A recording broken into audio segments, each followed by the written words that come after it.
Welcome to You, the Vision, the place where timeless wisdom meets modern life. Today we're diving into one of the most empowering truths of all time. Control your mind and you control your life. That idea may sound simple, but it's not easy. Yet for thousands of years, Stoic philosophers have shown us exactly how to master our minds, to live with more peace, purpose, and power.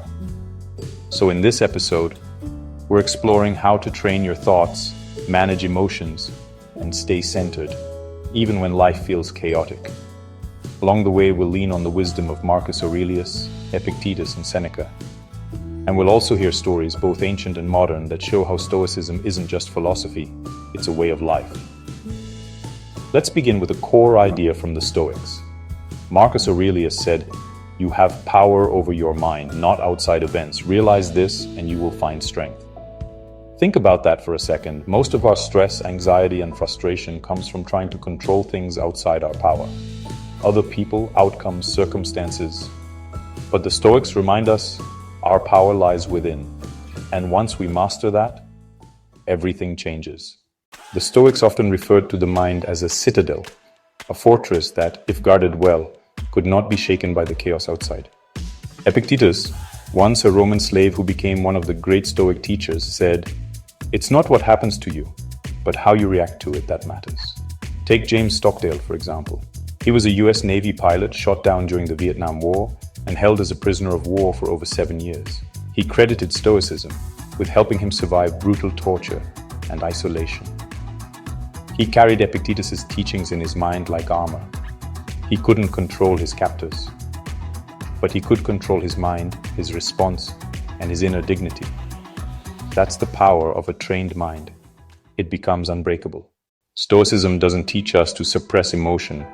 It teaches us not to be ruled by it. Seneca once said, "We suffer more in imagination than in reality." Think of the times you felt overwhelmed. Maybe it was an email that made your stomach drop, or a worry that spiraled into a full-blown panic. The event wasn't the problem, it was your interpretation of it. Here's a modern story. A friend of mine, let's call her Sarah, lost her job during the pandemic. At first, she panicked, spiraling into, "What now? I'm a failure."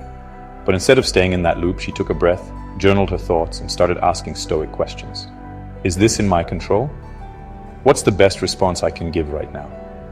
What does this moment require of me? That mental shift helped her launch a freelance business within 3 months. Not because she avoided fear, but because she didn't obey it. There's a space between what happens to us and how we respond. That space is our power. Modern psychology echoes this too. Viktor Frankl, Holocaust survivor and author of Man's Search for Meaning, said, "Between stimulus and response there is a space. In that space is our power to choose our response. In our response lies our growth and our freedom." The Stoics taught this long ago. Imagine you're stuck in traffic, late for a meeting. You can't change the cars ahead of you, but in that moment, you have a choice. Will you grip the wheel tighter, curse under your breath, raise your blood pressure? Or will you use that moment to breathe, refocus, maybe even reflect? That's Stoicism. It's not about having no emotion. It's about having control over how you let those emotions shape your behavior. This might sound morbid, but it's one of the most freeing Stoic ideas. Marcus Aurelius reminded himself daily, "You could leave life right now. Let that determine what you do and say and think." This isn't to scare you, it's to wake you up. Most of us live like we have forever. We postpone dreams, delay gratitude, and let tiny things steal our peace. But when we remember life is finite, we start living more fully. We don't waste energy on things that don't matter. We focus on what we can control, our presence, our effort, our attitude. So how do we build this kind of mental discipline? Like anything, it takes practice. Here are 5 Stoic-inspired habits to start with. Morning intention. Ask, what do I want to embody today? Patience, courage, clarity, negative visualization. Imagine things going wrong, not to be pessimistic, but to prepare and appreciate. Journaling, reflect on your reactions. What did you control? What could you do differently? Voluntary discomfort. Practice going without something. Your phone, hot water, even a meal. It builds resilience. Evening reflection. Ask, did I live today as the person I want to be? These rituals, done daily, start to rewire the mind. They build a calm, clear, courageous version of you, one who can face life with grace. Let me leave you with this thought. You might not be able to control the world, but you can always control how you show up in it.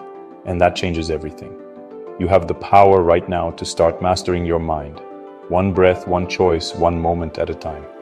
As Epictetus said, no man is free who is not master of himself. So step into that freedom. Step into that vision of yourself that isn't tossed by the winds of the world, but is steady, grounded, and free. Control your thoughts. Transform your life.